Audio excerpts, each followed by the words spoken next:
मुख्यमंत्री Abhyuday coaching classes में आप सबका हार्दिक स्वागत एवं अभिनंदन है। जैसा कि हम लोग पिछली क्लास में जब बात किए तो हम लोगों ने सबसे पहले मॉडर्न हिस्ट्री का टोटल पोर्शन देखे, उसके बाद मेडिवल देखा गया।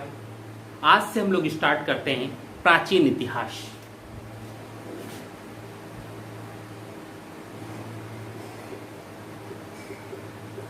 एंशिएंट हिस्ट्री, ठीक है। और जब हम प्राचीन इतिहास की बात करते हैं तो इसकी शुरुआत मानी जाती है मानव उत्पत्ति से लेकर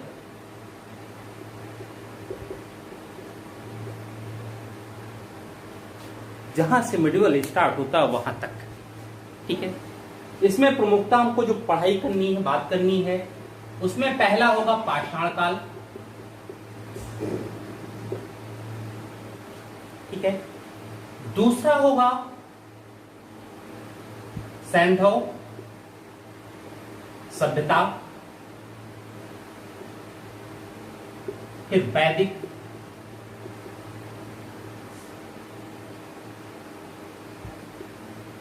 युग, महाजनपद काल, साथ में इसके उस समय के धार्मिक आंदोलन। इन धार्मिक आंदोलनों में हम लोग मुख्यतः देखना किसको है, जैन और बौद्ध को, जैन और बौद्ध धर्म, ठीक है। और इसके बाद हम लोग मगध साम्राज्य की बात करेंगे, जिसमें हर्यंक वंश, मौर्य, बाद में गुप्त, मौर्योत्तर काल, ये सभी आ जाएंगे, ठीक है। लास्ट में जो खत्म करना है वो राजपूत के पीरियड रहेगा, यानी सीरियल रहेगा हम लोगों का। अब जब बात करते हैं पाषाण युग की, तो इस पाषाण युग को हम लोग प्राग इतिहास की संज्ञा देते हैं, ठीक। प्राग इतिहास क्यों? क्योंकि इसके कोई भी लिखित साक्ष्य नहीं मिलते, और वह इतिहास जिसका कोई लिखित साक्ष्य ना हो, सिर्फ उत्खनन में पाषाण उपकरण ही मिले हों, मानव अस्थियां मिली हों, जो भी चीजें ऐसी मिली हों, तो उसको हम पाषाण काल कहते हैं, क्योंकि इसमें अधिकतर साक्ष्य के रूप में पाषाण उपकरण ही मिले, ठीक है। ज्यादातर हथियार। सैंधव सभ्यता और इसी के साथ वैदिक युग, इसको हम आद्य इतिहास कहते हैं।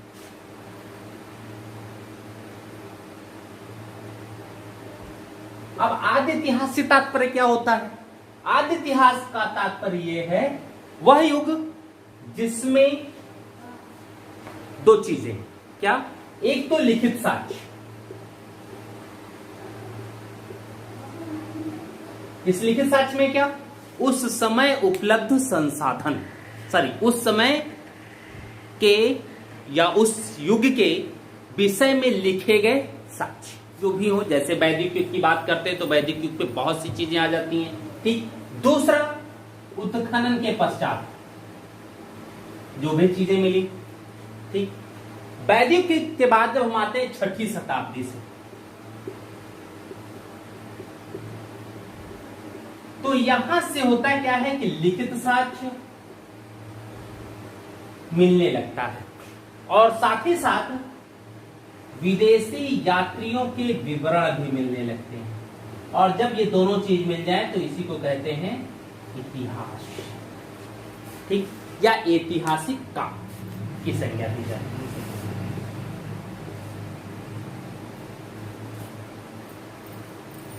ऐतिहासिक काल की संज्ञा दी जाती है, ठीक है। आज हमारा जो चैप्टर है वो हम लोग पाषाण युग या प्राग इतिहास की बात करेंगे, यानी एक ऐसे इतिहास की बात करेंगे जिसमें मानव तो थे, मानव के क्रियाकलाप भी होते थे, लेकिन उस क्रियाकलाप में मानव के कोई लिखित साक्ष्य नहीं था।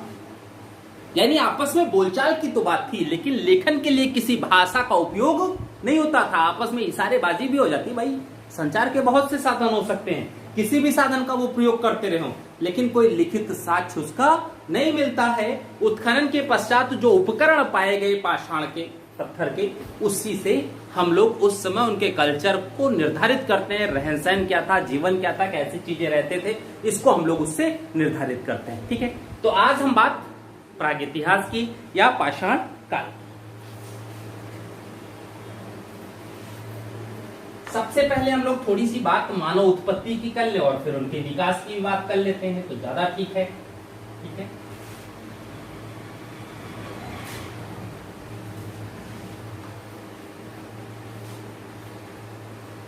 चलिए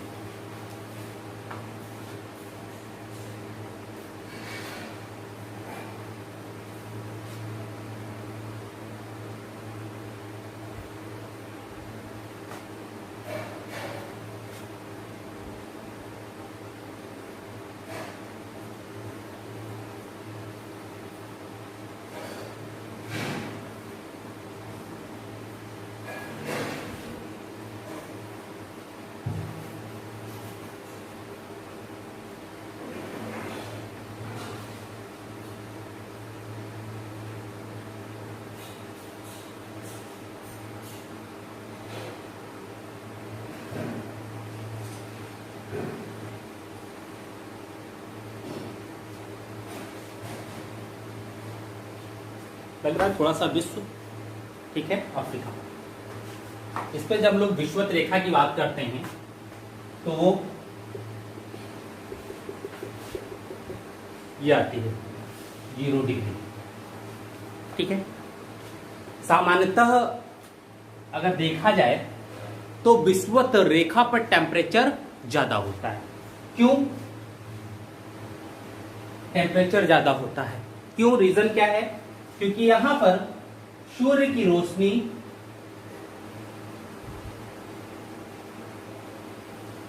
सीधी पड़ती है।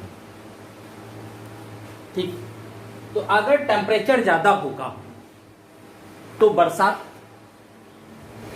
ज्यादा होगी। भाई गर्मी जब ज्यादा होगी, वाष्पन ज्यादा होगा तो बरसात भी ज्यादा होगी। सामान्यतः माना यही जाता है कि इस विषुवत रेखा पर अफ्रीका महाद्वीप में वर्षा की मात्रा भी ज्यादा होगी। ठीक है, तो अगर बरसात ज्यादा है और गर्मी भी ज्यादा है तो ऐसी स्थिति में उमस भरा माहौल होगा। ठीक, अब अगर उमस भरा माहौल है तो ऐसे उमस भरे माहौल में छोटे छोटे जीवों की उत्पत्ति होती है। ऐसे मौसम जो रहते हैं गर्मी वाले, बरसात हुआ, फिर रेगुलर बरसात हो रहा है, धूप भी अच्छा खासा हो रहा है, गर्मी भी हो रही, चिपचिपी वाली गर्मी जिसको कहते हैं, तो उसमें देखिए कीड़े मकोड़े भी बहुत ज्यादा होते हैं, पतंगी वतंगी बहुत ज्यादा आ जाती है। ठीक है, तो कहते हैं कि जब ये वैसा क्षेत्र है उमस भरा वाला, तो सामान्यतः अगर बायोलॉजी का रिसर्च अभी जल्दी में एक देखा जाए, जूलॉजी का, तो उसमें यह कहा गया कि जो जीव हुए वो सबसे पहले जलीय जीवों की उत्पत्ति हुई। जलीय जीव बने।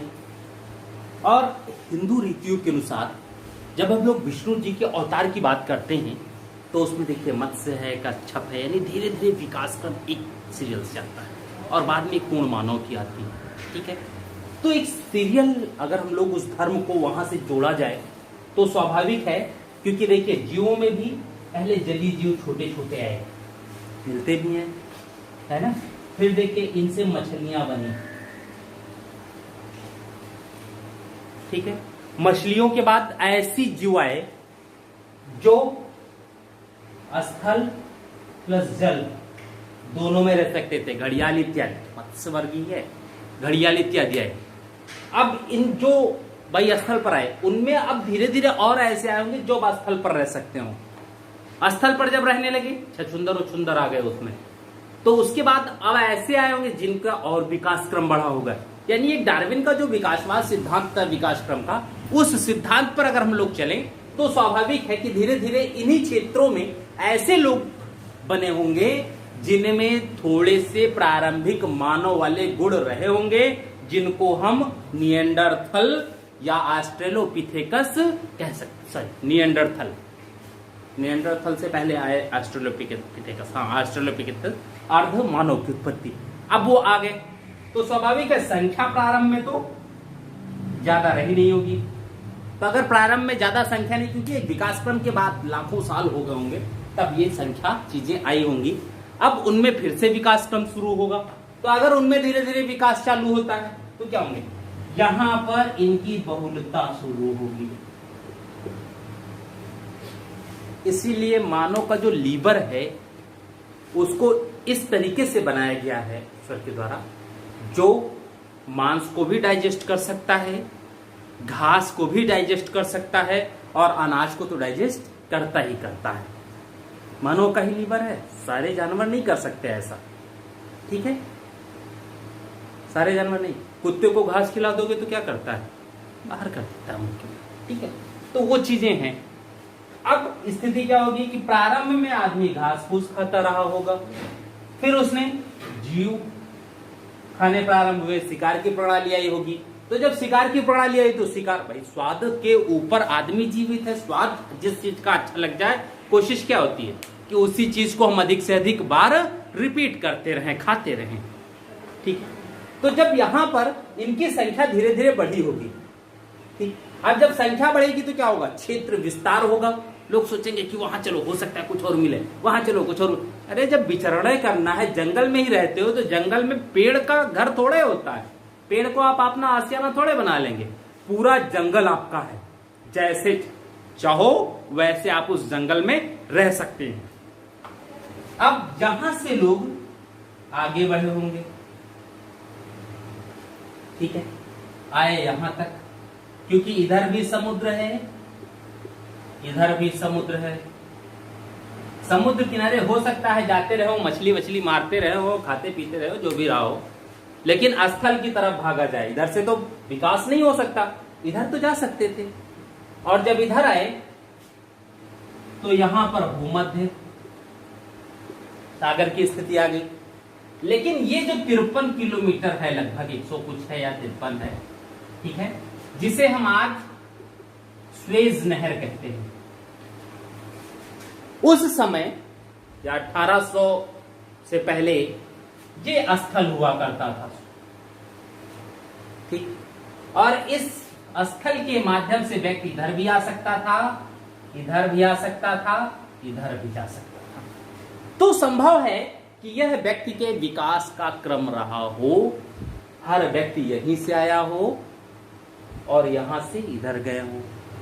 अब ये भी प्रश्न उठता है कि अगर सब वहीं से आए थे तो सबको करिया होना चाहिए था, सब गोरे काहे हो गए, वहां वाले काले हैं, इंडिया वाले थोड़े गोरे थोड़े काले हैं, यूरोप में आप चले जाओ तो खूब काले हैं, खूब गोरे हैं, चाइना में चले जाओ तो छोटे हैं, आंखें उभरी हुई हैं, अलग अलग चीजें, ठीक है।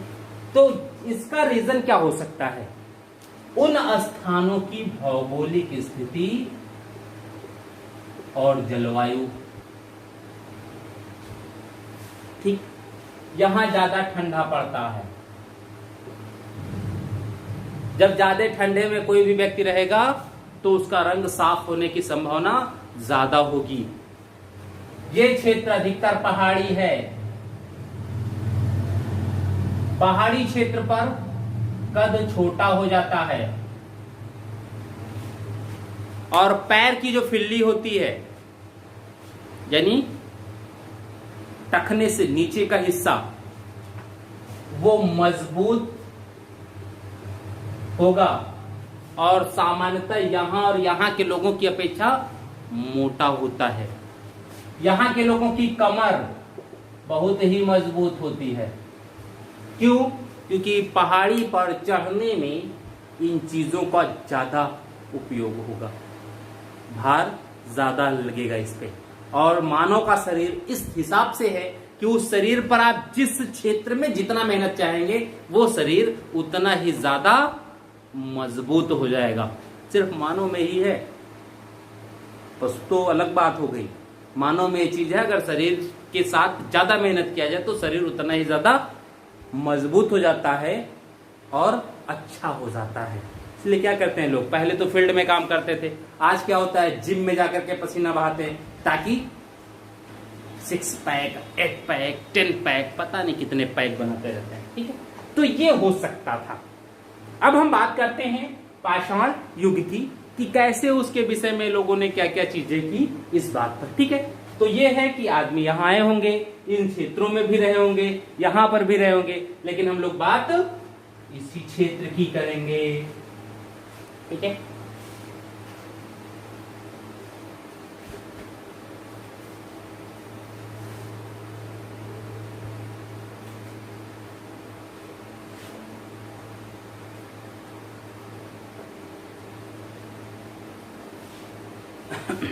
पाषाण काल।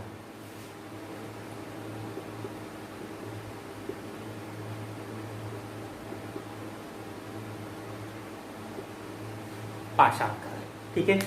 अब इस पाषाण काल के विषय में जो हम लोग बात करते हैं उसमें यह है कि पाषाण काल को हम लोग 3 पार्ट में डिवाइड करते हैं। ठीक है, पहला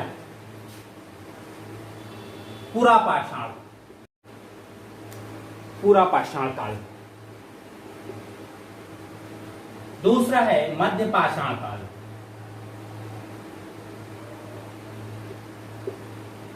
और लास्ट है नव पाषाण काल।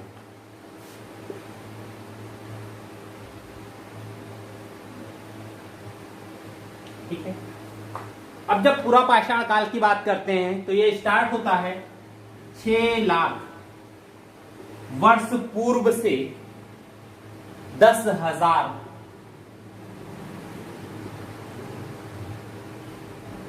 वर्ष पूर्व तक।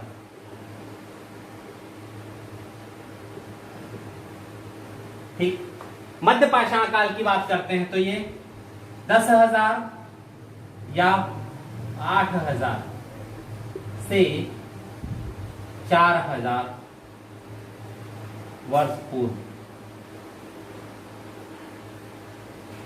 नव पाषाण काल को 4 से 1,000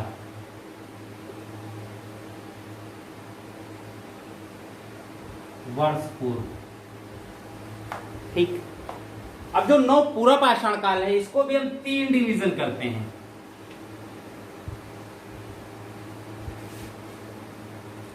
ठीक है, निम्न पूरा पाषाण काल, निम्न पूरा पाषाण काल, मध्य पूरा पाषाण काल और उच्च पूरा पाषाण काल। ठीक है, 3 डिवीजन हो गए। निम्न पूरा पाषाण काल 6 लाख से 1 लाख ईसा पूर्व, 6 लाख से 1 लाख ईसा पूर्व। ये 1 लाख से 50,000 या 35,000 ईसा पूर्व। ठीक है, तीसरा 30,000 से 10,000 ईसा पूर्व। ठीक है, ये स्थिति है। यानी पाषाण काल के 3 डिवीजन, पूरा पाषाण काल, मध्य पाषाण काल, नव पाषाण काल। पूरा पाषाण काल के भी 3 डिवीजन, उच्च पूरा पाषाण काल, मध्य पूरा पाषाण काल, निम्न पूरा पाषाण काल। पूरा पाषाण काल का जो टाइम पीरियड वो 6 लाख से 10,000 वर्ष, मध्य पाषाण काल का 10,000 से 4,000 वर्ष और नव पाषाण काल का 4,000 से 1,000 वर्ष। क्योंकि 1,000 ईस्वी क्यों रखी गई इसकी, उसके पीछे भी रीजन है। 1,000 ईस्वी के ही आसपास लोहे का आविष्कार हो गया और लोहे के आविष्कार ने पाषाण युग को खत्म कर दिया।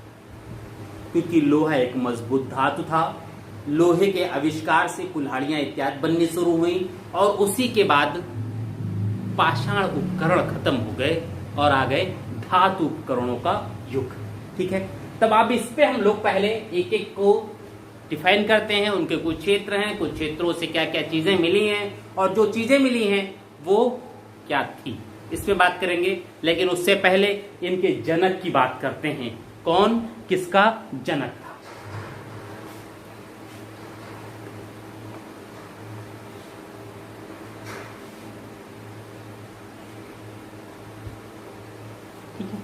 भारत में जब हम लोग पुरातत्व की बात करते हैं इसका उत्खनन इत्यादि। तो ये जो उत्खनन है ये अंग्रेजों के आने के पश्चात प्रारंभ हुआ। जब अंग्रेज भारत में आए तो उन्होंने ही भारत के कल्चर को यानी पुरानी संस्कृति को जानने का प्रयास किया और उसी जानने के एवज में कई जगह और विकास भी होते हैं। रेलवे के विकास इत्यादि से ही हड़प्पा मोहनजोदड़ो जैसी संस्कृतियां मिली। ठीक है, टीले मिलते थे तो उसमें उत्खनन किया जाता था, फिर ये देखा जाता था कि यहाँ क्या था कैसे था, तो पूरी नगरी बस्ती मिल गई। तो ये सोचा गया कि नहीं नहीं कुछ तो है, और अंग्रेजों में ही कुछ लोग ऐसे आ गए जिन्होंने उन संस्कृतियों को खोजने का काम किया, उत्खनन का काम किया, ये चीजें आई। तो हम लोग सबसे पहले पूरा पाषाण काल देखिए। जब हम ये जानते हैं कि हमारे यहां पाषाण युग या पुरातत्व की बात जब होती है तो उसका उत्खनन इत्यादि, उसको खोजना, उस विभाग की स्थापना वो अंग्रेजों की देन है। तो स्वाभाविक है कि पूरा पाषाण काल का भी जनक जो है वो कोई ना कोई अंग्रेज ही होगा। ठीक, अब अगर जनक कोई अंग्रेज है तो कौन अंग्रेज हो सकता है? सामान्यतः अमिताभ बच्चन और अजीत सिंह की कुछ मूवी आप लोगों ने पुरानी देखी होंगी, तो उसमें एक सामान्य नाम मिलता है। अजीत सिंह उसको बहुत ज्यादा दोहराते रहते हैं। एक नाम मिलता है रॉबर्ट, गोरा गोरा एक लंबा वाला था एक्टर, उसी को अधिकतर रॉबर्ट ही नाम दिया जाता था। ठीक, तो अगर ये रॉबर्ट हैं, मान लेते हैं, तो ये तो नाम याद रहेगा रॉबर्ट, ठीक है, दूसरा भी याद हो जाएगा रॉबर्ट। तो कोई अंग्रेज है उस समय? ऐसे वैसे तो नहीं रहा होगा भाई, मेंटेन रहेगा। तो रॉबर्ट ने क्या किया? जूता पहने, कहां पर? पैर में, और इस जूते को ब्रश किया। पैर मतलब फुट। ठीक, रॉबर्ट का पूरा नाम क्या हो गया? Robert Bruce. भाई ब्रूस तो किए जूते को, कहां पे ब्रूस किए? फुट में, यानी फुट में जो जूता पहने हुए हैं उस जूते को ब्रश किया। किसने? रॉबर्ट ने। पूरा पाषाण काल के जनक जो हो गए वो वही अंग्रेज जिनका नाम था रॉबर्ट ब्रूस फुट ने। ठीक, यानी पूरा पाषाण काल के जनक कौन? Robert Bruce foot. अब आ जाइए मध्य पाषाण काल।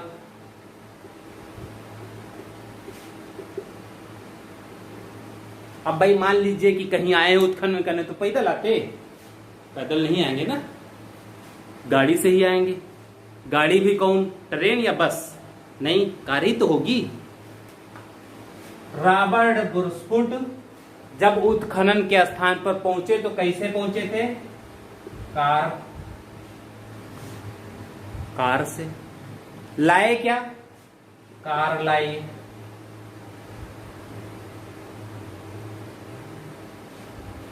लाइल मतलब लाना, ये भोजपुरी लैंग्वेज है। भोजपुरी में किसी चीज को लाना, का लैले हो, का लैलो हो, तो कार लाइल, यानी रॉबर्ट ब्रूस फुट का लाए, कार लाए। ठीक है, तो मध्य पाषाण काल के जनक हो गए C.L. कार्लाइल। याद रहेगा? ठीक है, अब आया नवपाषाण काल। अब सोचिए, आप अगर किसी कॉलेज में पहुंच जाए आरडी लेकर के, और जैसे ही गाड़ी कॉलेज के अंदर एंट्री करे तो भाई पहली बार ऐसी कार लोगों ने देखी है, तो जो भी बच्चे होंगे वो देखेंगे कितनी अच्छी गजब की कार लेकर के आया, कौन लड़का है, कार तो देखो कितनी अच्छी है, अंदर बैठने वाला भी तो अच्छा होगा। लोग आपको बड़े निगाह से देखने लगेंगे। हो सकता है कार के इर्द गिर्द भीड़ लगा ली जाए, क्योंकि बहुत पहले की जबकि बात हो रही है उस समय स्थिति होती थी, भारत में गिनी चुनी कारें होती थी, और कोई भी कार अगर किसी क्षेत्र में पहुंच जाती थी तो लोग भीड़ लगा लेते थे उन चीजों को देखने के लिए।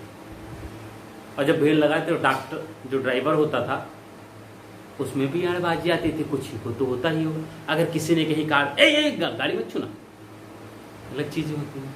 और जो अंदर बैठने वाला है अगर उसको ये भी लग गया तो वो भी जब चलेगा उतरेगा गाड़ी से तो उसकी चाल कुछ न कुछ तो बदल जाएगी, ठीक है, कुछ तो बदलेगी। तो जब सीरियल कार्लाइल वो रॉबर्ट ब्रूसफुट कार सहित गांव पहुंचे और देखा गांव वालों ने झुंड लगा लिया है, तो कार से उतरे और लुबक लुबक के चल रहे थे, यानी स्टाइल में थोड़ा सा चल रहे थे, लुबकते हुए चलते थे। जैसे भोजपुरी का ही है ये, बहुत लुबकत हुआ हो, ठीक है। लुबकना मतलब आप अपनी चाल को अलग अंदाज में चल रहे हो, नॉर्मल नहीं चल रहे हैं, कुछ अलग हो, ठीक है। तो यहां पर लुबक से कौन हो गया, लुबाक, ठीक। आगे क्या लगा दो, जान। किसकी जान है भाई, आप लोगों की, ठीक है। जॉन लुबाक कौन, नवपाषाण काल के जनक हो गए, ये याद रहेगा। पुरापाषाण काल के जनक रॉबर्ट ब्रूसफुट, जो कि एक अंग्रेज थे, सबसे पहले इन्होंने किया।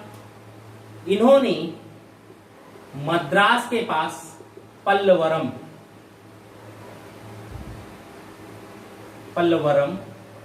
से पुरापाषाण काल औजार ढूंढे थे सबसे पहले। ये भारतीय अंग्रेजी पुरातत्व थे, ब्रिटिश पुरातत्व विज्ञानी थे, और इन्होंने इन चीजों को ढूंढा और परिणाम एक परंपरा आ गई, ठीक है।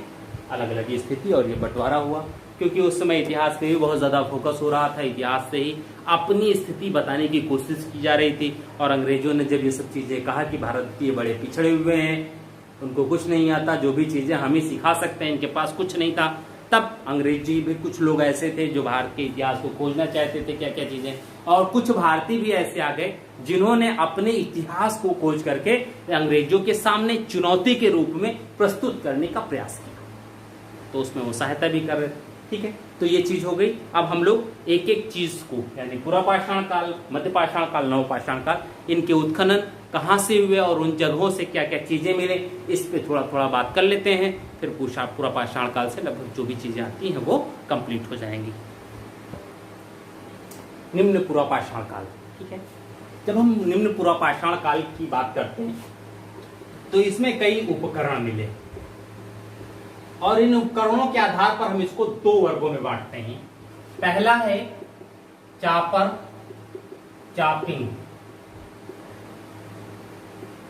या पेबुल संस्कृति, ठीक। और दूसरा है इल्यूसियन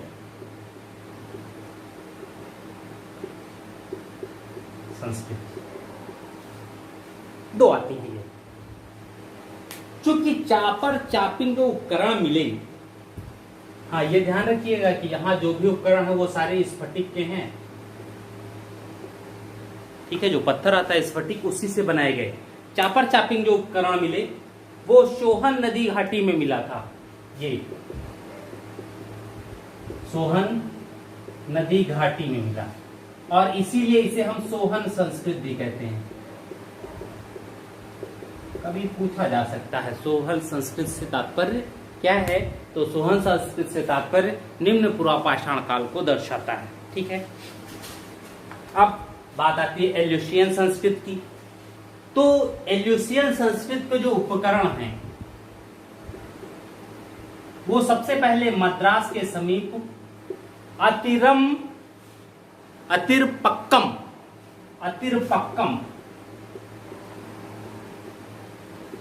क्योंकि दक्षिण के नाम है तो थोड़ा सा अतिपक्कम, ठीक है, यहां से मिला।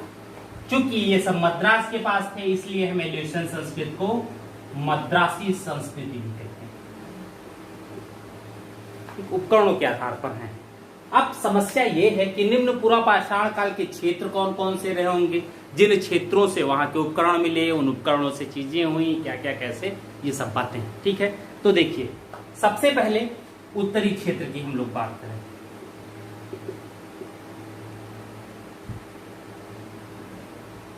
उत्तरी क्षेत्र की बात करते हैं। सबसे पहले हम लोग उत्तरी क्षेत्र की बात करते हैं, जिसमें हम शिवालिक श्रेणी को लेते हैं, ठीक है। शिवालिक श्रेणी,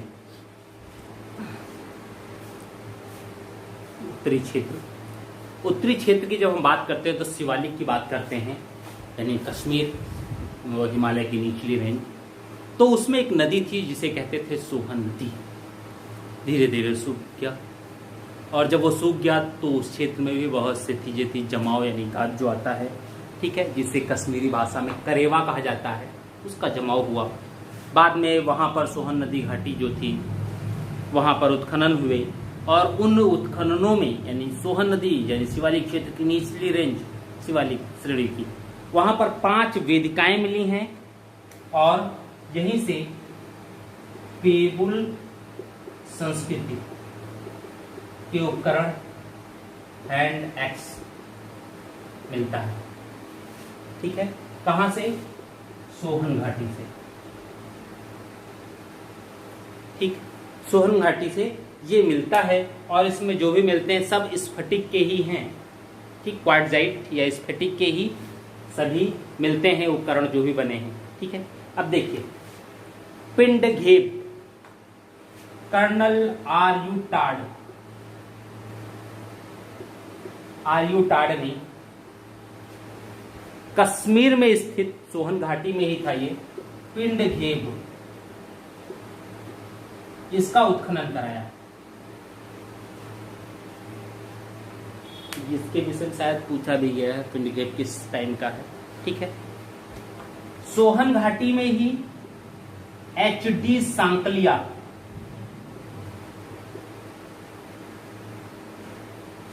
इन्होंने उत्खनन कराया, और सर्वप्रथम मानव आवास के साथ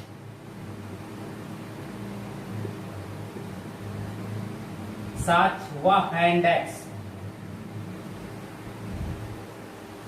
इन्होंने प्राप्त किया, ठीक है। सबसे पहले मानव आवास के साक्ष्य HD सांकलिया ने ही सोहन नदी घाटी के क्षेत्र में प्राप्त किया, ठीक है। अब देखिए, सोहन नदी घाटी के अन्य क्षेत्र थे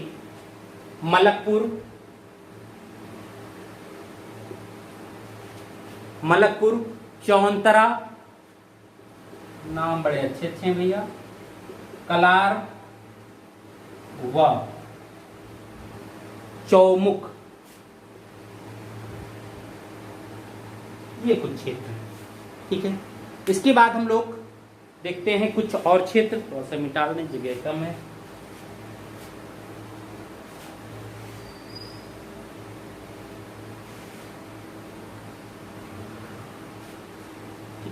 देखिए, सर्वाधिक जो पूरा पाषाण है शिवालिक क्षेत्र में, उपकरण जो मिले हैं वो है पिंजौर से, ठीक है। सबसे ज्यादा उपकरण पिंजौर से मिलते हैं। दूसरा, हिमाचल प्रदेश में कुछ स्थल हैं जिनमें गुलेर, देहरा, ये बीबी लाल ने इनका उत्खनन करवाया था अधिकतर का, घलियारा व कांगड़ा जिला है, यहाँ पे भी कुछ क्षेत्र मिले होंगे, ठीक है। ये ब्यास वान गंगा नदी घाटी का क्षेत्र है, और यहाँ से ये क्षेत्र यानी अधिकतर बस्तियां अगर देखी जाए तो ये नदियों के ही किनारे हुआ करते थे, अधिकतर बस्तियां हैं और ये मिले भी हैं, ठीक है। पश्चिम क्षेत्र, वैसे क्षेत्र तो बहुत हैं, लेकिन इसमें जो प्रमुख है जहां से प्रश्न आता है वो याद रखिएगा, मध्य क्षेत्र में एमपी में के होशंगाबाद में एक क्षेत्र है हथनौरा, ठीक, हथनौरा, यहां से मानव कपाल मिला है प्लस हाथियों का साक्ष्य मिला है, यानी हाथी उस समय भी थे। सॉरी, हाथियों का साक्ष्य क्या है? साक्ष्य तो ये जीवाश्म मिला है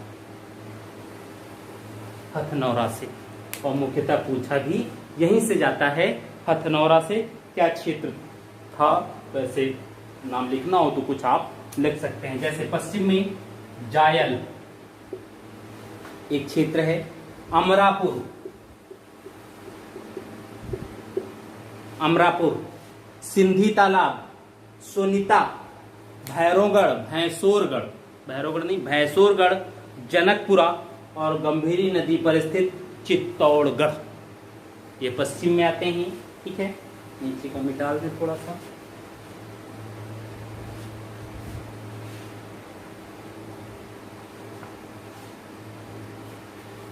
ठीक है, महाराष्ट्र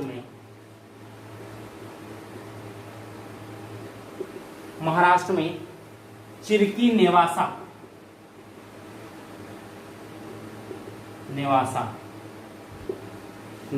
पूछा गया है, चिरकी नहीं आया, नेवासा भी आए तो महाराष्ट्र से ही तात्पर्य है। भदने भी एक बार आया है, क्या कहता है, किस काल का स्थल है। यशर नहीं आया है। ठीक है, बोरी, ठीक है, बोरी वह स्थल है जहां से निम्न पुरा पाषाण काल की तिथि, बोरी से ही निम्न पुरा पाषाण काल की तिथि ज्ञात की गई है। यहीं से परिसाक्ष्य नहीं की तिथि ज्ञात की गई है। किसकी?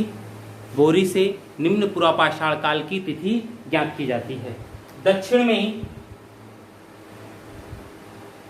ठीक है, दक्षिण के क्षेत्र में कई हैं।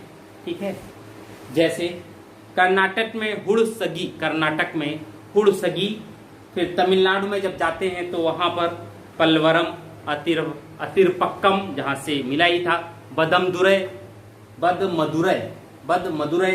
और देखिए यहां से पल्वरम,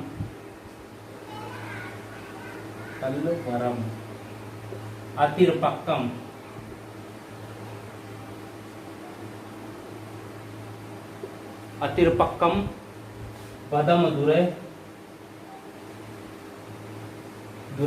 बदमदुरै और माना जनकारण, नाम है याद ही नहीं हो सकता है जल्दी।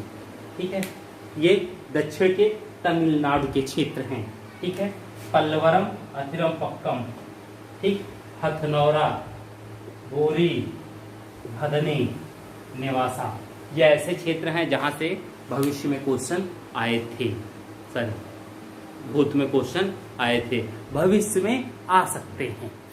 ठीक है, ये हो गया निम्न पुरापाषाण काल। इसके बाद हम लोग बात करते हैं थोड़ा सा मध्य पुरापाषाण काल।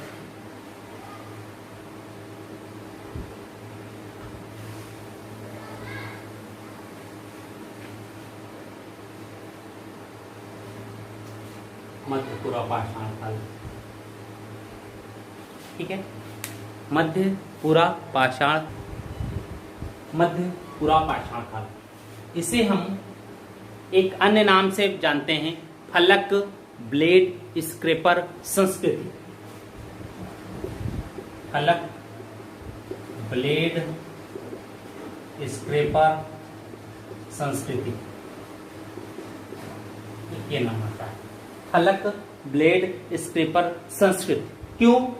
क्योंकि इस काल में फलक भी मिलते हैं, ब्लेड भी मिलते हैं, स्क्रैपर भी मिलते हैं। इन तीनों चीज के यहाँ मिलने से ही इसे हम फलक ब्लेड स्क्रैपर संस्कृति कहते हैं। ठीक है, या इसे हम फलक संस्कृति कहते हैं, फलक संस्कृति भी कहते हैं। ठीक है, एच.डी. शांकलिया ने ही इनके अधिकतर उपकरणों को खोज निकाला था और उपकरण उनका किया भी था। ठीक है, अब देखिए इसके जो सबसे ज्यादा मिले हैं वो मिले नेवासा से। नेवासा कहाँ? महाराष्ट्र। चिकरी नेवासा अभी हम लोगों ने बात की थी, तो ये उसी नेवासा का है। उस नेवासा के ही पास में चिकरी भी है, तो चिकरी नेवासा एक गांव, दो गांव मिलकर के एक स्थल हो जाते हैं। ठीक है, ये दो जगह से मिला, अगल बगल ही है, तो उसको नाम दे दिया गया चिकरी नेवासा। ठीक है, चिकरी नेवासा को हम लोग इस स्थल संस्कृत का प्रारूप स्थल मान सकते हैं, प्रारूप स्थल मानते हैं। अब अगर हम इसे प्रारूप स्थल मानते हैं तो स्वाभाविक है नेवासा मध्य पुरा पाषाण काल के लिए ज्यादा इंपॉर्टेंट होगा। ठीक है, प्रायद्वीपीय भारत में मध्य पुरा पाषाण काल की जो भी चीजें थी चूंकि नेवासा से ही मिलता है, इसलिए इसे हम नेवासा उद्योग की संज्ञा देते हैं। देखते रहिए, इतिहासकार हैं, अलग अलग बातें दी जाती हैं, अलग अलग नाम दिया जाता है। एच.डी. सांकलिया ने ही नेवासा से मिले हुए औजारों को पहचाना था और उन्होंने ही नेवासा के साथ साथ चिकरी को भी इस युग से संबंधित किया।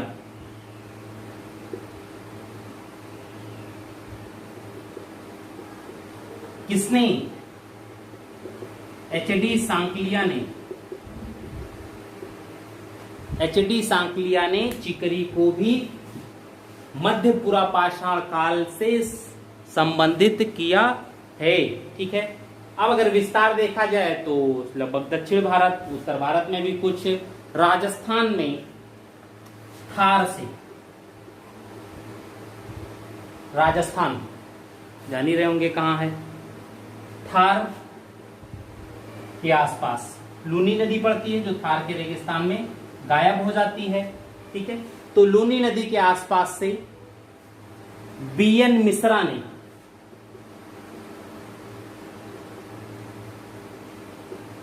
पुरातत्ववेत्ता थे, यहां उत्खनन कराया और इन क्षेत्रों को लूनी उद्योग की संज्ञा दी, क्योंकि वहां से भी कुछ उपकरण मिले। ठीक है, इसलिए इन्होंने लूनी उद्योग की संज्ञा दी है। गंगा नदी घाटी,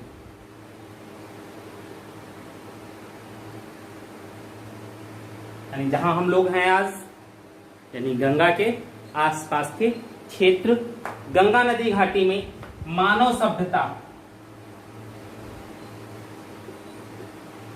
सभ्यता का जो सबसे पुरातन अवशेष है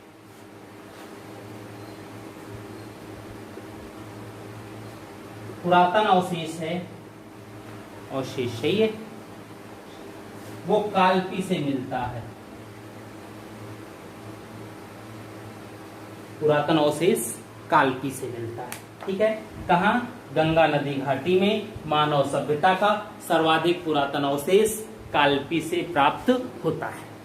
ठीक है, तो ये मध्य पुरा पाषाण काल। अब हम लोग उच्च पुरा पाषाण काल की बात करते हैं।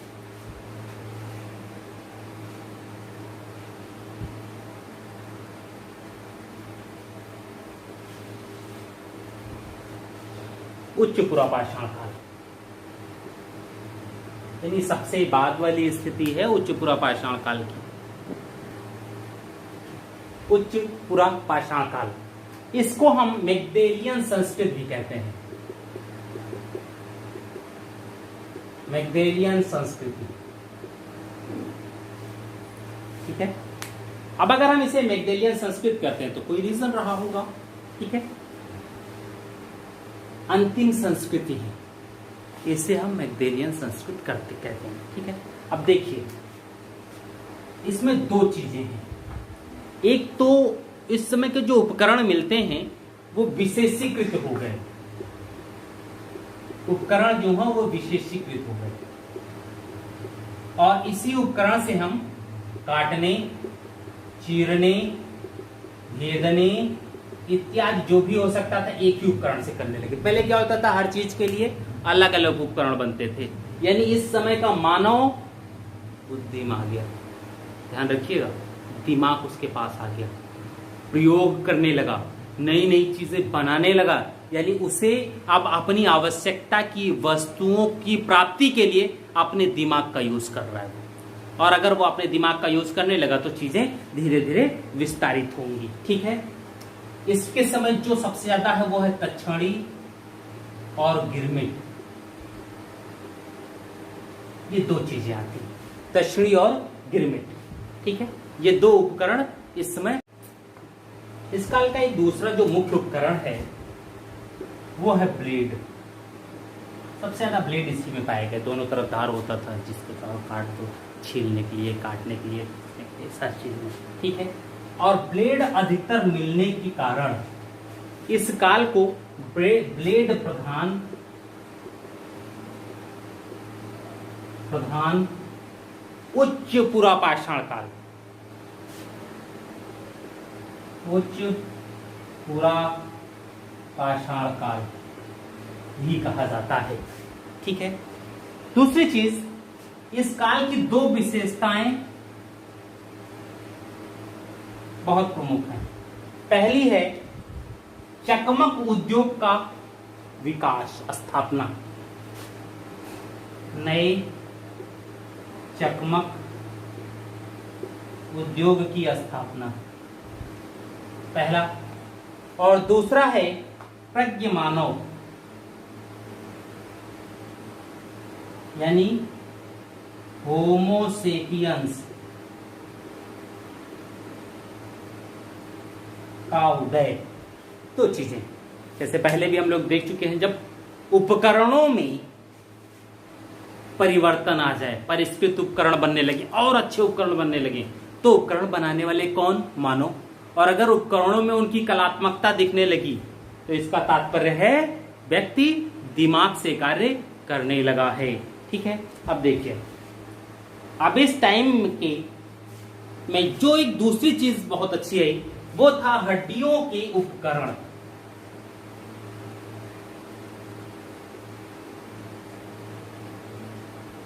हड्डियां मजबूत तो होती हैं, कुत्ते भी नहीं तोड़ पाते हैं उनको, तो जब हड्डियों के उपकरण आएंगे तो स्वाभाविक है हड्डियों के उपकरण कहीं न कहीं रगड़ करके ही बनाए जाएंगे, ज्यादा तीखे होंगे, ज्यादा धारदार होंगे, हर चीजें रहेंगी हड्डियों में।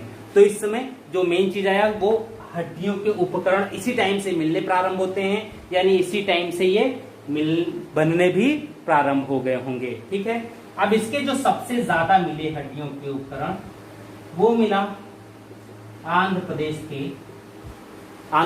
के मुच्छलता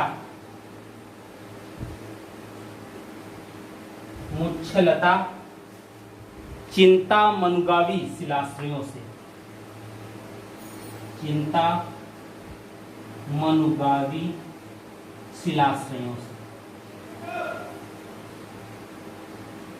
मुच्छलता चिंतामनुगावी शिलाश्रयों से हड्डियों के सबसे ज्यादा उपकरण मिले, और ये क्षेत्र हैं कहाँ के? आंध्र प्रदेश के, भारत में, ठीक है।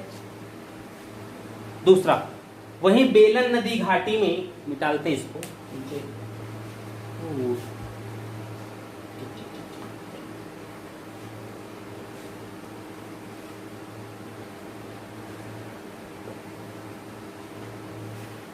जो प्रमुख है यहां से, ठीक है। बेलन नदी घाटी में एक स्थल पड़ता है लोहदा नाला पूछा गया यहां से, ठीक है। जहां से दुनिया की प्राचीनतम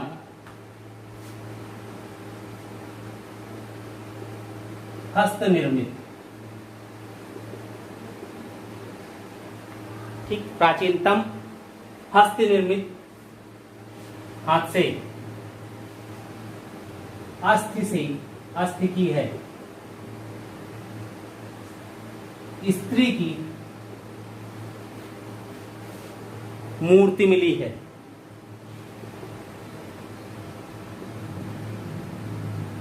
सोचिए, यानी व्यक्ति स्त्री की मूर्ति बना सकता है, वो भी किस पर? हड्डी से मूर्ति बना सकता है, तो दिमाग तो चालू ही हो गया होगा, ठीक है। दूसरा, इस काल में चित्रकला की भी प्रगति होती है, मिले भी हैं चित्रकला के, और वो मिले कहां से? महाराष्ट्र में जो गुफाएं हैं, कहीं गुफा में बैठ जाओगे, कोई काम नहीं है, क्या करोगे? गुफा की दीवार पर कुछ पच्चीनकारी करोगे, कुछ न कुछ तो खुरच करके बनाते ही रहोगे। जैसे छोटे बच्चे क्या होते हैं, प्राइमरी पाठशाला में बैठते हैं, तो जब बैठते हैं कहीं टीचर ना हो तो दो काम करते हैं, या तो लड़ाई करेंगे आपस में, या तो बात करने वाले बच्चे भी अगर ना हो तो बंदा दीवार पर कुछ न कुछ काम करता रहता है। तो ऐसे भी उस समय भी रहा होगा, भाई गुफा में पड़े हो, महाराष्ट्र वाला क्षेत्र अधिकतर गुफाएं बहुत मिलती हैं, वहां पड़े हुए हो, तो उस क्षेत्र में भी खाली समय में व्यक्ति कुछ न कुछ बनाता रहा होगा। ठीक है, तो चित्रकला की प्रगति होगी और उसका साक्ष्य मिलता है पाटड़े। पाटड़े महाराष्ट्र में पड़ता है। ठीक है, मेहता खेड़ी, मेहता खेड़ी, मेहता खेड़ी, चंदेसाल, रामनगर आदि से। ठीक है, इसमें इस पे पूछा गया है पाटड़े। ठीक है, रामनगर इत्यादि से मिला है। देखिए दूसरी क्या चीज है, यहां से शुतुरमुर्ग के अंडे पर, शुतुरमुर्ग, ठीक है, के अंडों पर चित्रकारी मिली, की गई चित्रकारी के साक्ष्य मिलते हैं। ठीक है, वैसे शुतुरमुर्ग के अंडों पर की गई चित्रकारी सर्वप्रथम 1860 ईस्वी में यूपी के बांदा जिले के केन नदी तट से प्राप्त हुई। वो पुराना साक्ष्य माना जाता है। ठीक, 1860 में जो मिली है वो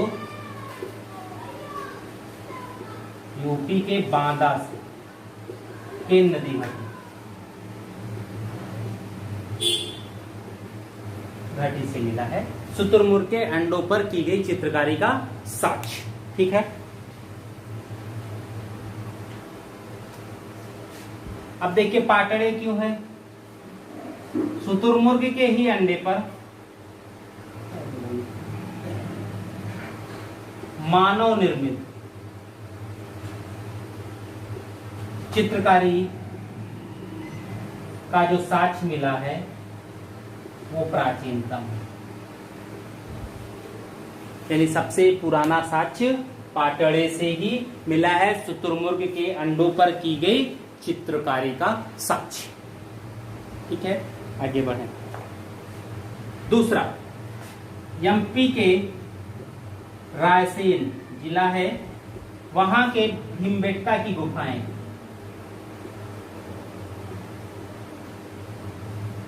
गुफाएं से भी चित्रकारी के साक्ष्य मिले हैं जो इस समय के हो सकते हैं।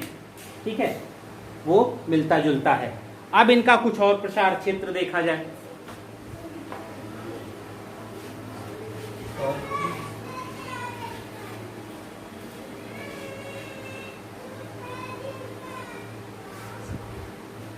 ठीक है, देखिए बेलन घाटी,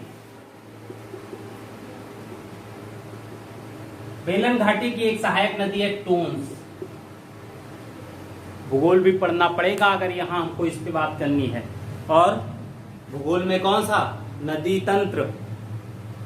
ठीक है, टोटल पढ़ लेते हैं तो थोड़ा सा समझने में अच्छा होगा, क्योंकि पाषाण काल के जो क्षेत्र हैं वो अधिकतर क्षेत्र आपको नदी घाटी के आसपास या नदियों के ही आसपास मिलेंगे। प्राचीन इतिहास में नल नहीं होता था, टुल्लू टंकी नहीं होती थी कि पानी खुला आ गया। उस समय पानी के संसाधन तालाब, पोखर और नदियां ही होती थे, जो हमेशा हर मौसम में पानी का स्रोत हुआ करती थी। इसीलिए लोग जो बसने का काम भी करते थे वो कोशिश करते थे कि नदियों के किनारे ही बसा जाए, अन्य कहीं न जाया जाए। ठीक है, ये टोंस नदी मिर्जापुर में बहती है, यूपी में पड़ता है मिर्जापुर, नाम भी सुना होगा आपने। अभी वो कौन सी, अनुप्रिया पटेल यहीं से संबंध रखती हैं।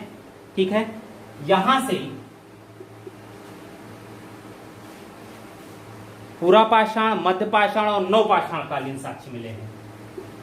पूरा, मध्य व नव पाषाण काल के साक्ष्य मिले हैं। ठीक है, यहां से इनके साक्ष्य मिलते हैं। निम्न पुरापाषाण के 44 स्थल यहां से मिलते हैं। ठीक है। बेलन घाटी का महत्व सर्वप्रथम उच्च पुरापाषाण काल की संस्कृति में मिलता है। ठीक है। अब देखिए मानव जीवन कैसा था इस क्षेत्र में, इस टाइम पर मानव जीवन, कहते हैं मानव जीवन पूर्णतः आखिर तक रहा होगा, क्योंकि जब मानव जीवन पूर्णतः प्रकृति पर निर्भर था। भाई आग वाग का तो आविष्कार अभी हुआ नहीं था। शिकारी करते होंगे, कच्चे मांस खाते रहेंगे, आग का आविष्कार नहीं तो पकाएंगे कहाँ। बड़ी बात तो यही है, यानी कच्चा मांस भी व्यक्ति मानव पचा सकता है। बहुत से लोग हैं कुछ मांस खा भी लेते हैं कच्चा ही और पचा भी लेते हैं। ठीक है। इसलिए मानव कंदमूल यानी जंगली फल प्लस शिकार पर निर्भर था। ठीक है। अग्नि के प्रयोग से अपरिचित थे, यानी इस समय तक अग्नि का प्रयोग नहीं हुआ। अग्नि के प्रयोग से अपरिचित होने का मतलब कच्चे मांस खालन वो का भोजन, कृषि, पशुपालन,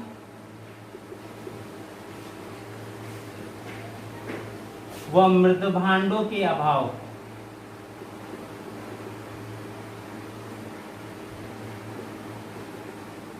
भाई ये चीजें नहीं मिली हैं। कृषि भी नहीं होती थी, कृषि का कोई साक्ष्य नहीं है, पशुपालन का भी कोई साक्ष्य नहीं है, मृद भांड तो कोई मिले ही नहीं। ठीक, इनके अभाव के कारण हम ये कह सकते हैं कि लोगों के जीवन में अस्थायित्व तो नहीं था।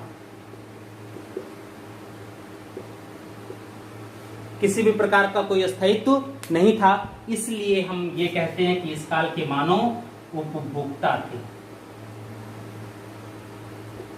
न कि उत्पादक। उपभोक्ता थे, उत्पादक नहीं। ठीक है। तो अब हम आते हैं, ये तो खत्म हो गया, अब हम आते हैं मध्य पाषाण काल। ठीक है। पूरा पाषाण काल के तीनों हो चुके हैं, अब बात आती है मध्य पाषाण काल की।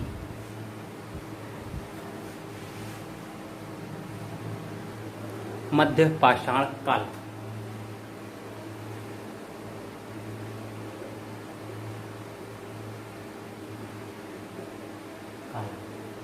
ठीक है। हम लोग अब इसकी बात करते हैं मेसोलिथिक एज की बात। ठीक है। मीजोस MESOS का अर्थ होता है मध्य, पाषाण तो आप जानते ही हैं, लिथोस। ठीक है। इसे अन्य कई नामों से भी पुकारा जाता है, जैसे आद्य नवपाषाण काल से पहले आता है, अनुपूरा पाषाण काल, अनु मतलब बाद का। ठीक है। ये भी कहते हैं इसके संक्रमण काल, यानी नव पाषाण काल और पूरा पाषाण काल के बीच का टाइम पीरियड। इसमें कुछ क्षेत्र ऐसे हैं जिन्हें संक्रमण काल कहते हैं। ठीक।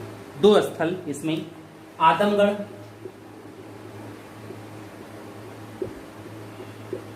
MP और बागोर। बागोर के विषय में जो बात आती है वो यह आती है, ये सबसे बड़ा स्थल है राजस्थान। ये दो मुख्य स्थल हैं कहाँ के, मध्य पाषाण काल के। ठीक है। ये मुख्य स्थल हैं। पशुपालन का प्राचीनतम साक्ष्य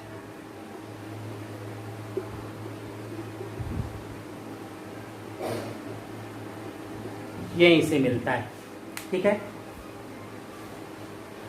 कहां से, आदमगढ़ और बागोर से पशुपालन के सर्वाधिक प्राचीन साक्ष्य मिलते हैं। अब देखिए, इसकी शुरुआत लगभग 10,000 ईसा पूर्व, यानी आज से लगभग 12,000 ईसा पूर्व, 12,000 साल पहले की बात है ये।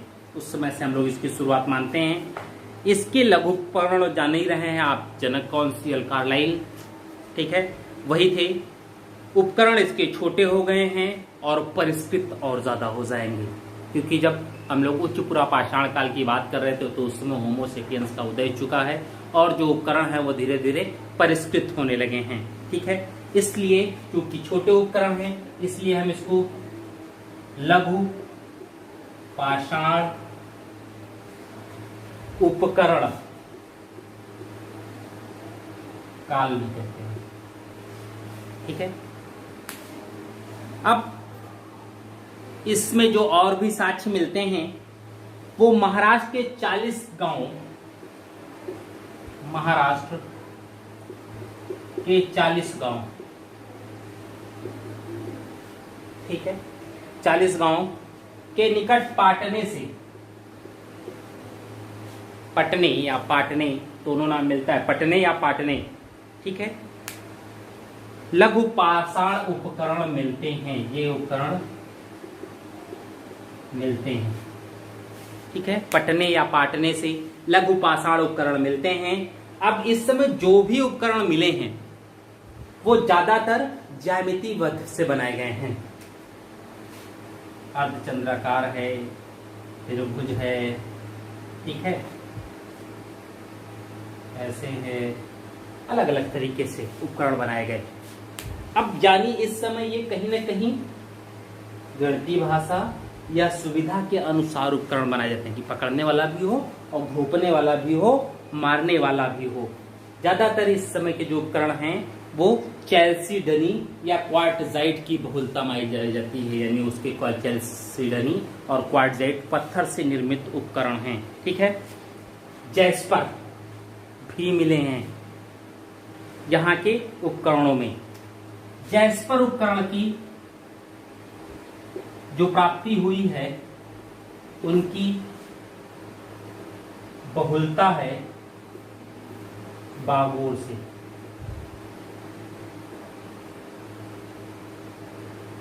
बागोर से उनकी बहुलता बागोर से मिलती है, ठीक है। बागोर के अतिरिक्त चोपनी मांडो, चोपनी मांडो, महदहा, सराय नाहर राय, ये सब यूपी के स्थल हैं, ठीक है, अधिकतर इलाहाबाद और प्रतापगढ़ के निकट के स्थल हैं, यहां से मिलती है। किस चीज की? जैस्पर उपकरणों की प्राप्ति यहां से होती है। धनुष बाण, ठीक है, यहीं से धनुष बाण की साक्ष्य मिलते हैं कि इसी समय धनुष बाण भी आया होगा, लोगों ने धनुष बाण बनाया होगा। अगर इस टाइप के औजार बन सकते हैं,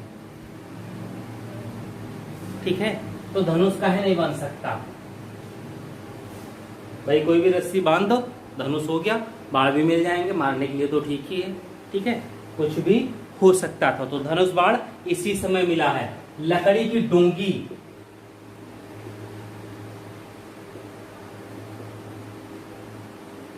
डोंगी ये इसी समय मिलता है, लकड़ी की डोंगी भी इसी समय मिला, ठीक है।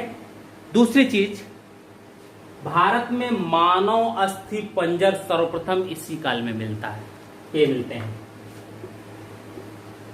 मानव अस्थि पंजर भारत में जो भी मिले हैं वो इसी काल के मिले हैं, यानी इसी समय से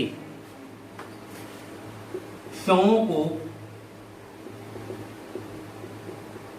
दफनाने की प्रक्रिया प्रारंभ हो गई थी। अभी तक क्या होता था, शवों को ऐसे ही फेंक दिया जाता था, लेकिन अब क्या है कि शवों को बकायदा विधिवत तरीके से अच्छे प्रकार से दफनाया जा रहा है। और अगर शवों को दफनाने की प्रक्रिया प्रारंभ हो गई तो फिर धीरे धीरे व्यवस्था आने लगी है, ठीक है। प्रसार क्षेत्र देखा जाए,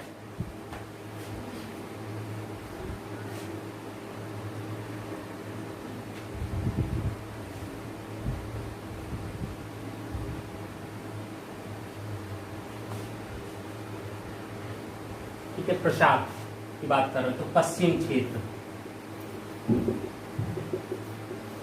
पश्चिम क्षेत्र में जो प्रमुख स्तर है वो है बागोर। इसे हम मध्य पाषाण कालीन स्थल जो मिले हैं उसमें सबसे बड़ा स्थल की संज्ञा देते हैं, सबसे ज्यादा बृहद स्थल की संज्ञा देते हैं मध्य पाषाणिक स्थल, ठीक है, क्योंकि यहाँ से मध्य पाषाण काल, ताम्र पाषाण काल और लौह युग के साक्ष्य मिलते हैं तीनों जगह के, ठीक है। यहाँ से मध्य पाषाण काल, ताम्र पाषाण काल प्लस लौह युग, तीनों के साक्ष्य मिलते हैं। ठीक है।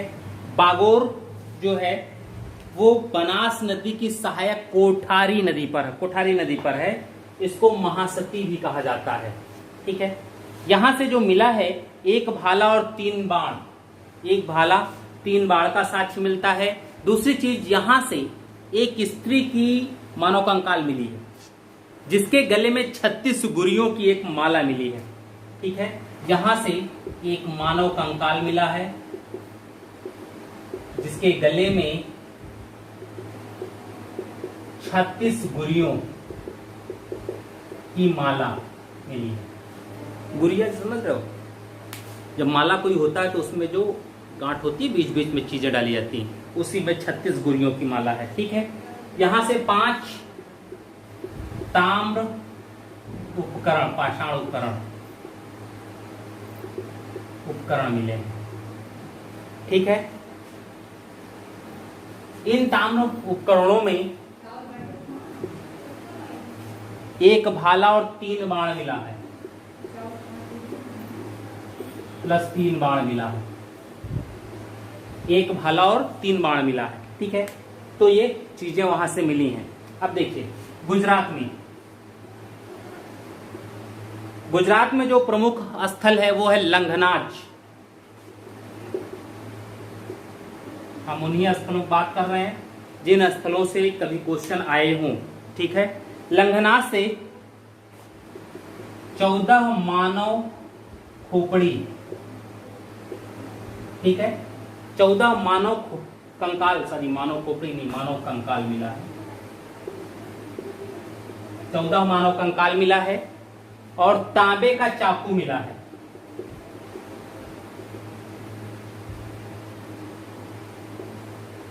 तांबे का चाकू मिला है। 14 मानव कंकाल और तांबे का चाकू। ठीक है। दक्षिण क्षेत्र की जब बात करते हैं तो दक्षिण क्षेत्र में कुछ जगह है, जैसे रेणुगुट्टा। किसमें? रेणुगुट्टा आपका है आंध्र प्रदेश में। आंध्र प्रदेश में रेणुगुट्टा, गुंटा। कर्नाटक में संगनकल्लू, कर्नाटक में संगनकल्लू। ठीक है। ये स्थल मिले हैं। फिर तमिलनाडु टेरीपुरा स्थल, एक समूह है टेरीपुरा स्थल, यहां से काफी चीजें मिली हैं। ठीक है। ये ज्यादातर मछुआरों के अस्तित्व का साक्ष्य यहां से मिलता है। मछुआरों के अस्तित्व का साक्ष्य मिलता है, ठीक है। अब हम आते हैं कहां पर? दक्षिण के बाद मध्य क्षेत्र पर।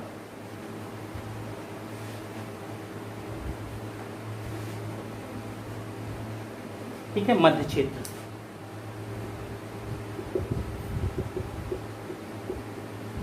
मध्य क्षेत्र में जब आते हैं तो यहां से 2 चीज, आदमगढ़ शिलाश्रय और भीमबेटका।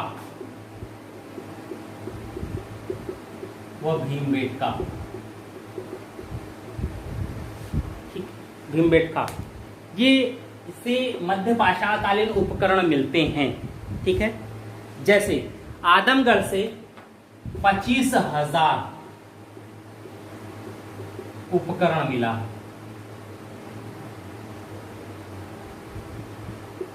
आदमगढ़ से 25,000 लघु पाषाण उपकरण मिले हैं। ठीक है। जबकि भीमबेटका से अंत्येष्टि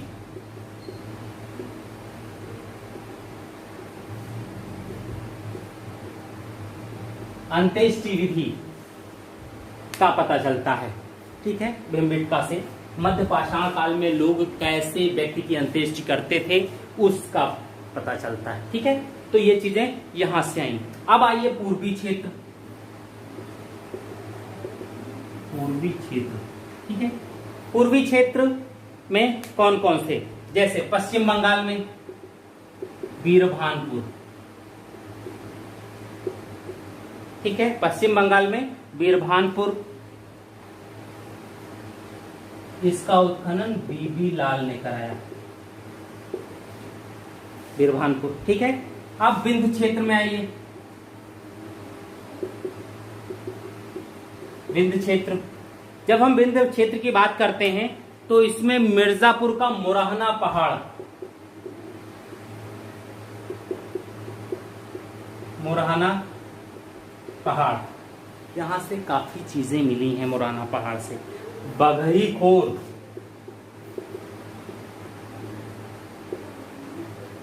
मुरहना पहाड़, बघई खोर और लिखैया,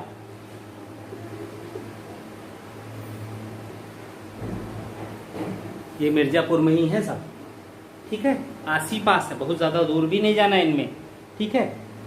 यहां से शिलाश्रय मिले हैं, यानी पत्थर के ही उपकरण, ठीक है, मिले हैं। और इन सभी का उत्खनन जो है इलाहाबाद विश्वविद्यालय के प्रोफेसर डॉक्टर बीडी मिश्रा ने करवाया था।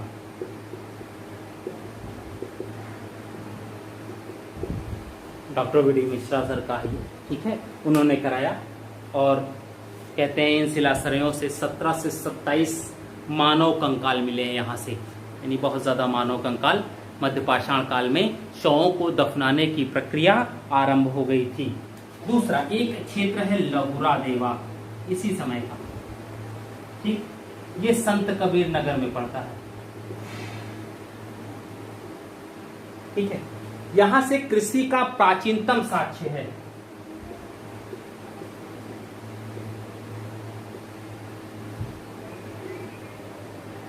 लहुरा देवा से कृषि का प्राचीनतम साक्ष्य है, इससे पहले का कोई साक्ष्य नहीं मिलता। जैसे दूसरा एक नाम आता है मेहरगढ़, मेहरगढ़ से जो कृषि का साक्ष्य है वो है 7000 ईसा पूर्व का, जबकि लहुरा देवा से जो कृषि का साक्ष्य मिला है वो 8000 से 9000 ईसा पूर्व के आसपास है। और लहुरा देवा से मिला किस चीज का साक्ष्य? चावल, यानी धान की भूसी मिली होगी यहां से, ठीक है। चावल का प्राचीनतम साक्ष्य मिलता है लहुरा देवा से, ठीक है। आगे बढ़ते हैं, कुछ और क्षेत्र देखे जाए।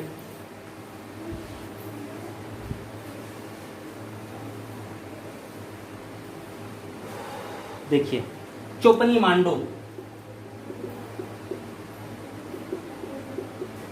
चौपानी मांडो, ठीक है, चौपानी मांडो, ये इलाहाबाद में पड़ता है, ठीक है, इलाहाबाद में,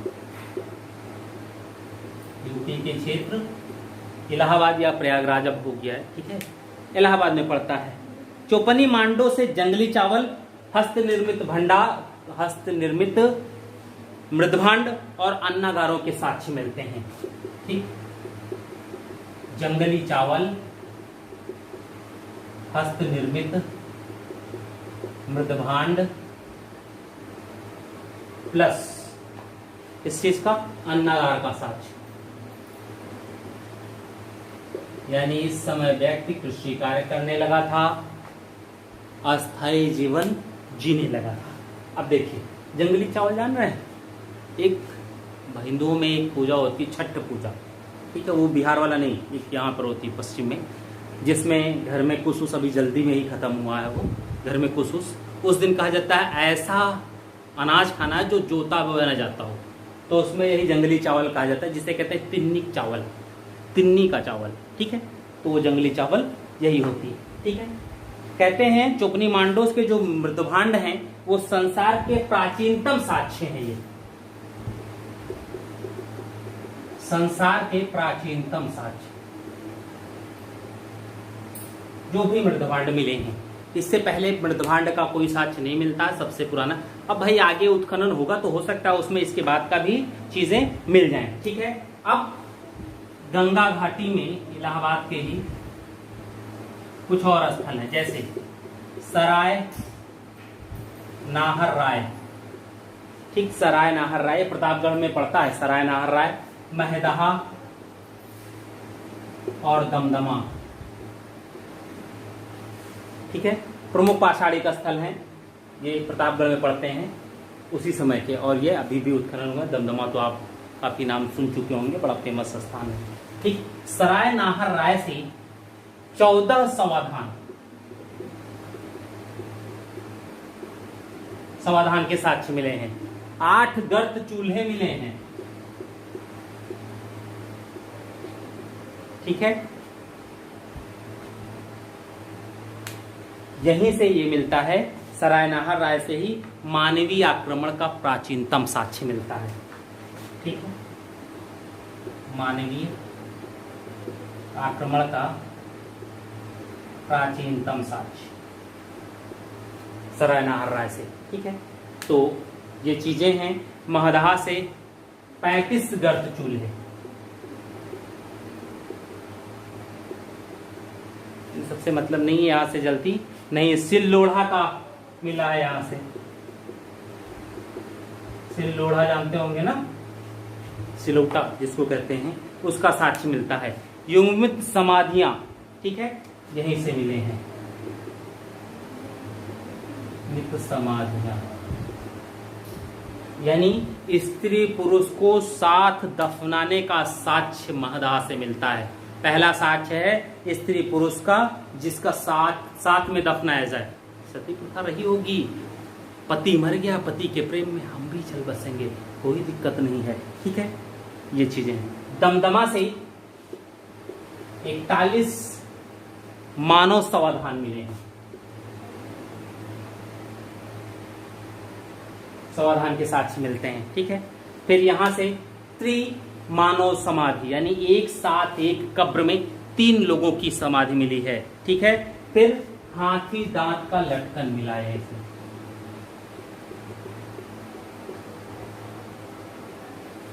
ठीक है, ये चीजें, लटकन मतलब लॉकेट जो होता था वो मिला है। ठीक है, तो ये मध्य पाषाण काल है। इस काल का जो जीवन था वो अधिकतर चित्रों से हमें पता चल जा रहा है।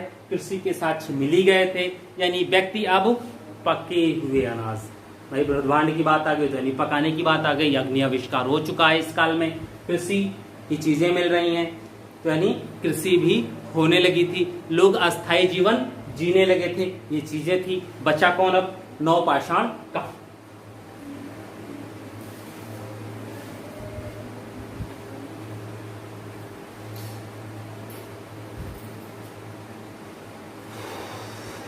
नवपाषाण काल, नियोलिथिक एज। ठीक है, विश्व के संदर्भ में यह कहा जाता है कि नवपाषाण काल की जो शुरुआत है वो 9000 ईसा पूर्व से, लेकिन जब भारत की बात आती है तो यहाँ 4000 ईसा पूर्व से मानी जाती है। इसकी खोज या नामकरण सबसे पहले जॉन लुबाक महोदय ने किया था। ठीक है, अब नवपाषाण काल में जो पहला स्थल आता है वो आता है मेहरगढ़, अफगानिस्तान। कृषि के प्राचीनतम साक्ष्यों में से एक। ठीक है, अफगानिस्तान नहीं, ये बलूचिस्तान में है। ठीक है, बलूचिस्तान पाकिस्तान में, बलूचिस्तान पाकिस्तान में पड़ता है। ठीक है, मेहरगढ़। यहाँ के विषय में ये कहा जाता है भारतीय उपमहाद्वीप में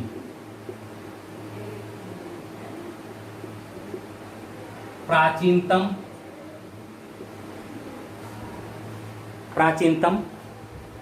नवपाषाणिक बस्ती का साक्ष्य है। उससे पहले तो कोई साक्ष्य मिला ही नहीं बस्ती का, लेकिन मेहरगढ़ प्राचीनतम नवपाषाणिक बस्ती का साक्ष्य प्रस्तुत करता है। ठीक है, गेहूं का प्राचीनतम साक्ष्य यहीं से। ठीक है, यहां से जो अनाज के साक्ष्य मिले उसमें गेहूं, जौ, अंगूर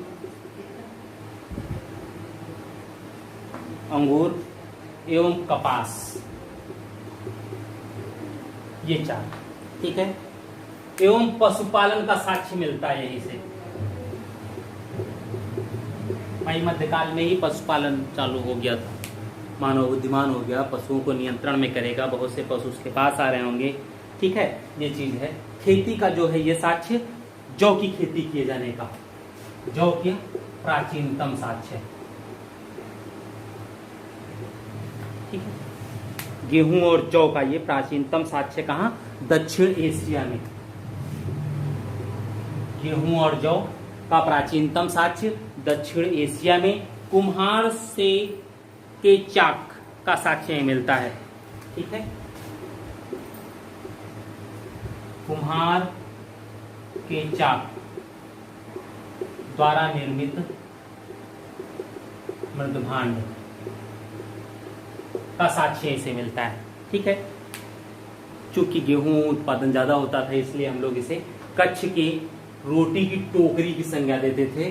कहाँ? मेहरगढ़ को, ठीक है। यहां से कुबड़दाल, वृषभ, भेड़, बकरी एवं बकरियों का साक्ष्य मिलता है, कई साक्ष्य मिले यहां से। नेक्स्ट बढ़ते हैं हम लोग क्वेटा घाटी। क्वेटा घाटी में एक स्थल है किली गुल मोहम्मद, किली गुल मोहम्मद, ठीक है। किली गुल मोहम्मद, इसके विषय में पूछा गया कहां पड़ता है, ठीक है। अब देखिए नवपाषाणिक उपकरणों में ये कहते हैं पालिशदार कुल्हाड़ी, रुखानी, बसुला, हथौड़ी यानी बढ़ई के जो भी अस्त्र होते हैं। रुखानी ये हो गया। फिर क्या है? बसुला, बसुला ऐसे होता है, डंडी लगी होती है, उससे छीलने का काम करते हैं। हथौड़ा, ये सब चीजें मिले हैं। जो भी हैं पाषाण उपकरण सब पत्थर के हैं और पालिशदार हैं। पालिशदार कुल्हाड़ी भी यहीं मिली है, ठीक है। यहीं से पालिशदार कुल्हाड़ी के साक्ष्य मिले हैं यहीं पर, ठीक है। तो अब आते हैं हम लोग इसके विस्तार क्षेत्र पर आते हैं। इसको मिटा दें, क्षेत्र देख लिया जाए थोड़ा सा ताकि कम,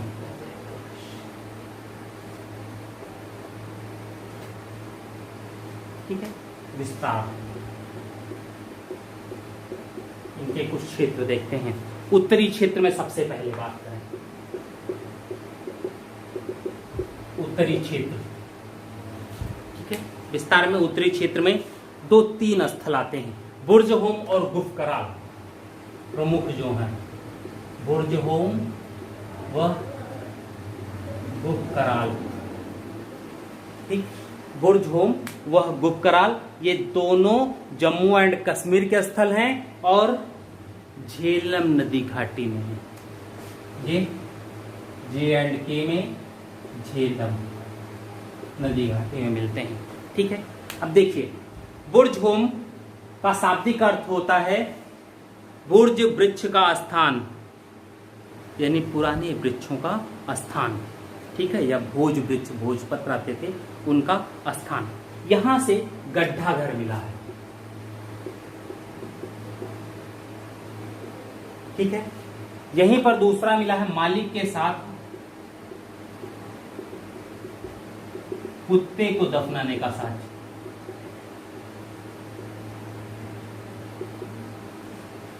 ठीक है। बुर्जहोम से मालिक के साथ कुत्ता को दफनाने का साक्ष्य मिला है, ठीक है। गड़ासा बुर्जहोम से मिला है। गड़ासा जान रहे हैं ना, वर्तमान में गन्ना वन्ना काटने के लिए आता है, मजबूत सा होता है, ठीक है।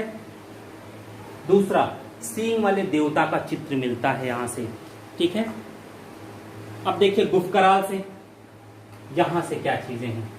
गुफकराल में कुम्हार की गुफा, शाब्दिक अर्थ होता है कुम्हार की गुफा। अगर कुम्हार की गुफा है तो यहां से स्वाभाविक है बर्तन तो मिलेंगे ही मिलेंगे, नाम ही जब वैसे है, ठीक है। यहां से जो पहली चीज है वो तांबे की एक हेयर पिन मिली है। हेयर पिन समझ रहे हैं? लड़के हो सकता है एक बार ना समझे, इन लड़कियां जरूर समझ जाएंगी, लेकिन आजकल के लड़के इतने तेज हैं कि हेयर पिन खुद यूज करना रहता है तो जान जाएंगे, ठीक है। हेयर पिन मिली है। ऐसी हेयर पिन एक हड़प्पाई स्थल चौहंदड़ों से मिलती है, ठीक है। तो जो भी रहा हो, हड्डियों की सुई मिली है, ठीक है। तो ये चीजें यहां से मिली हैं। अब पश्चिम क्षेत्र में चलते हैं। पश्चिम क्षेत्र में मेहरगढ़ बात हो चुकी हम लोगों की। किली गुल मोहम्मद, उसकी भी बात हो गई। फिर दूसरे जो है स्वात घाटी में, छोड़ कोई दिक्कत नहीं, ठीक है। मध्यवर्ती क्षेत्र, मध्यवर्ती क्षेत्र में देखिए कौन कौन है। कुलडीहवा, कुलडीहवा मध्यवर्ती क्षेत्र में। महगढ़ा, महगढ़ा, महगढ़ा,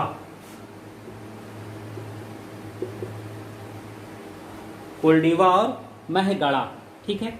ये दो स्थल, इसके अलावा जो है छोड़ो।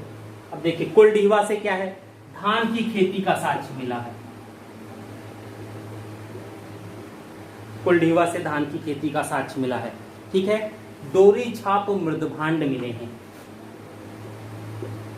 डोरी छाप मृदभांड मिले हैं। कहां से, कुलडीहवा से, ठीक है। महगढ़ा से पशुओं का बाड़ा,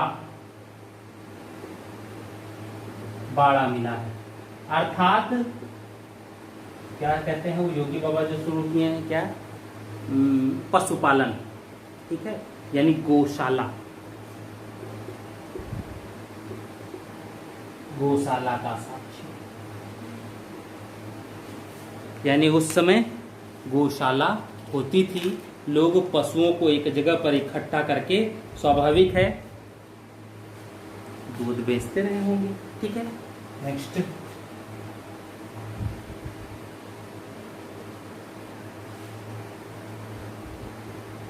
चोपनी मांडो,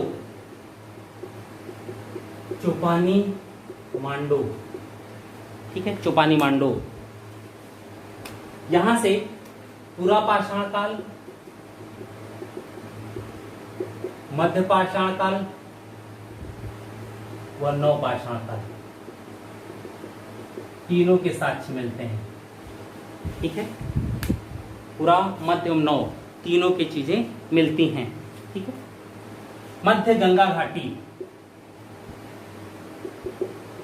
गंगा घाटी, इसमें एक स्थल आता है चिरांद, बिहार में, चिरांद बिहार में, ठीक है। चिरांद से हड्डी के बने उपकरण मिलते हैं, हड्डी के बने उपकरण चिरांद से मिले हैं, ठीक है। सामान्यतः यही प्रमुख स्थल थे, इन्हीं स्थलों की हम लोग बात कर रहे थे। एक और है भीमबेटका, इसकी बड़ी बात हुई है ना।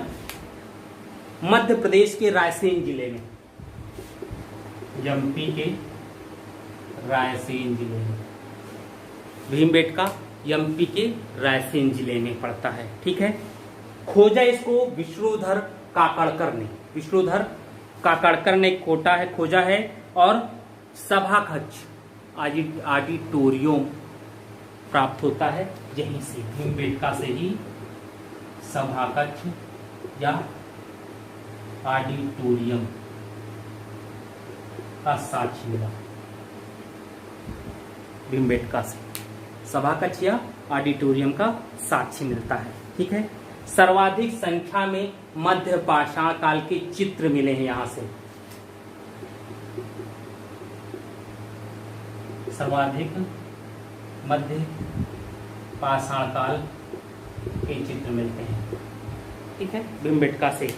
कहते हैं इन गुफाओं से ताम्रपाषाण काल के ऐतिहासिक एवं ऐतिहासिक काल के 7 कालों के चित्र मिले हैं, यहां से मिला करके 7 कालों के चित्र मिलते हैं। गुफाएं हैं, कोई गवा, कोई खुरचाया कुछ भी, और कोई खुर्च दे इतनी पहले, तो वो भी चित्रकारी मान ली जाती है, ठीक है। जैसे ताम्रपाषाण काल में पशुओं का अंकन जो है वो ज्यादा मिलता है। ऐतिहासिक काल के चित्रों में राजकीय मुद्दा, सैनिकों के हथियार, पौराणिक देवी देवताओं आदि के चित्र प्राप्त होते हैं, ठीक है। तो पूरा पाषाण काल में बस इतना ही करते हैं, ठीक है, क्योंकि ज्यादा डीप जाएंगे तो आपका समय भी जाएगा, एग्जाम आपके सिर पर आ गया है, इसलिए पूरा पाषाण काल को हम लोग आज यहीं समाप्त करते हैं। मुख्यमंत्री अभ्युदय कोचिंग क्लासेस से जुड़ने के लिए आप सभी का बहुत बहुत धन्यवाद। Thank you.